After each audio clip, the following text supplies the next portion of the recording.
What's up, YouTube? It's Elijah One Dream, and we're back with another video.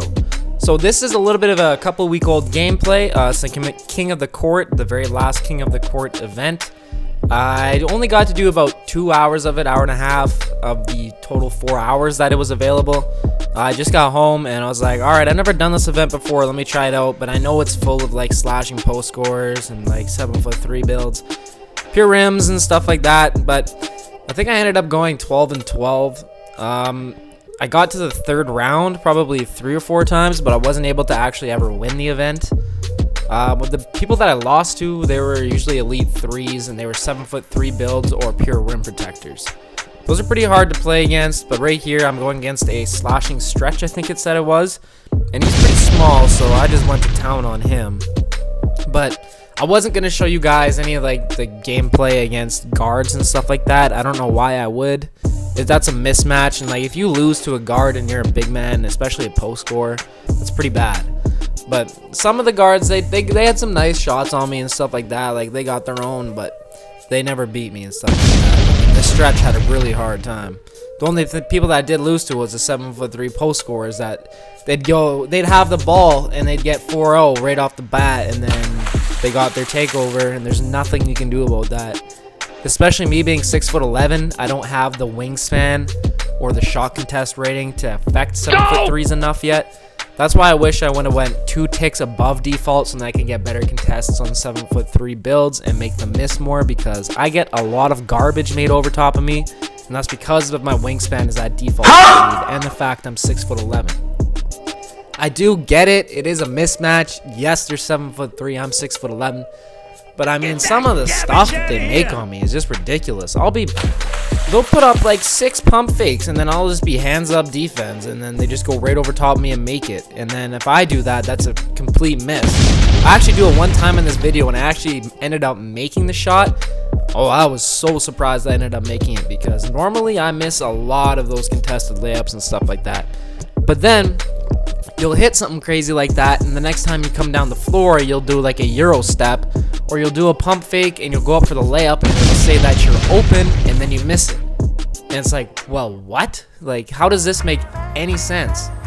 How do I miss an open layup if I'm a 94 and I got a 92 standing layup? I don't know. I've thought about making like a montage or a compilation of all of these ridiculous misses that happen. I just don't understand why some of them happen and then why I make some. Because even last night I was playing and I did a Euro step in traffic and I green lighted it and it was lightly contested. But then all of a sudden I'd go down, do a hop step, get the guy in the air and go up with it, and it registers as open, but I miss. It doesn't make sense. And then I also have gold relentless finisher, but I mean, that's not gonna pop if it says open. But then how do I miss if it says I'm open under the net and I'm a big man? I don't know, it's really weird. The consistency of the layups in this build are super weird, especially against rim protectors of 7'3" builds. This is actually the most competitive gameplay that I had, and it was pretty good. Actually, I took some pretty questionable shots sometimes. So did he.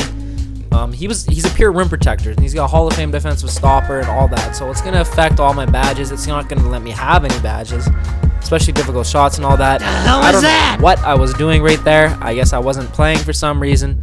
I think I might have been looking at my phone, and I didn't realize that it started already. And I was like, oh man, that's a terrible start. But this dude, he definitely has a post score or something, because he was nice with it. He was definitely nice with it. Yeah, he got me in the air. I was like, all right, I see you. And then he starts doing some post speed boost and stuff like that. But he kept trying to beat me from the 3-point line. But I was like, and doing those little hop shots. I'm like, that is not the pure rim protectors game, bro. Now, I know that pure rim protectors, they do have the ability to shoot, especially with certain bases.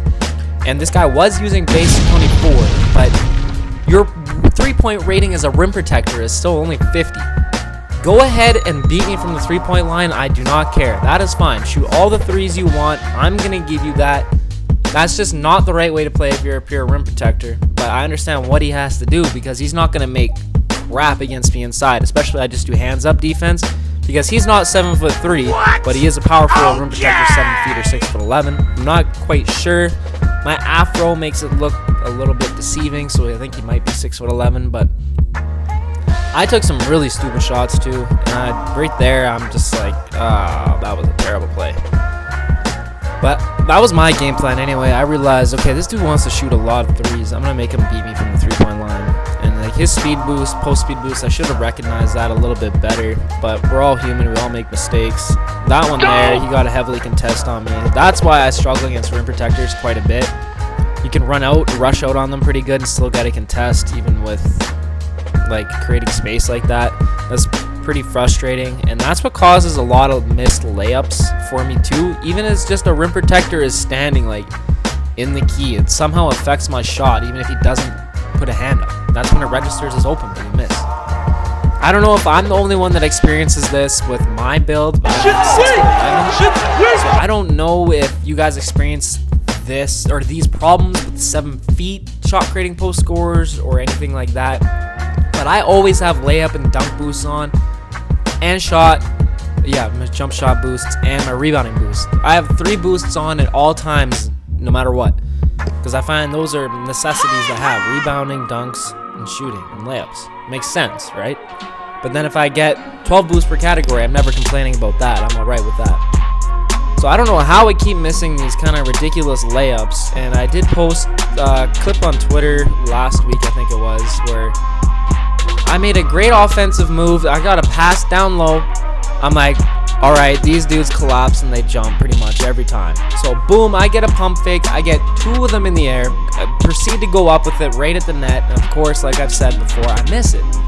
So I'm just like, how does this make any sense? A good offensive move that read the defense, what they were going to do, gets rewarded for being crappy at defense and being crappy at the game. Why is that getting rewarded but not my good offensive moves?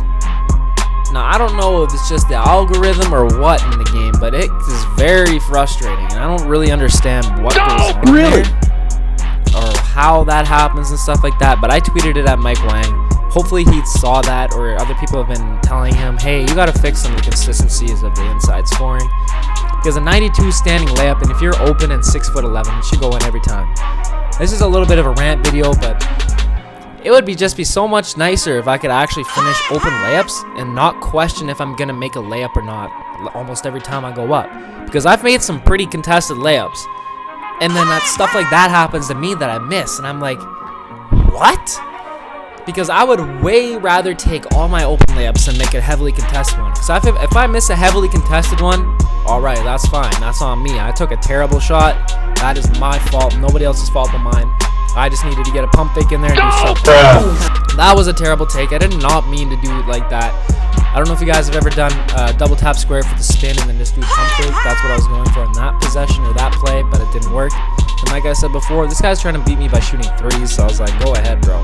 But this was the end of him, so I was like, all right, let me pull a 3. I can do the hesitation 3 too, because all the moves that this guy's doing, I do recognize, but he did do some nice combos and stuff like that, but he was definitely a solid player, and this is what makes me want to make a rim protector for my rebirth build as well, because you can do stuff like this. I think I have pretty good on-ball defense, honestly, and I play a decent amount of my team, triple threat online as well. You get some pretty crazy cards there.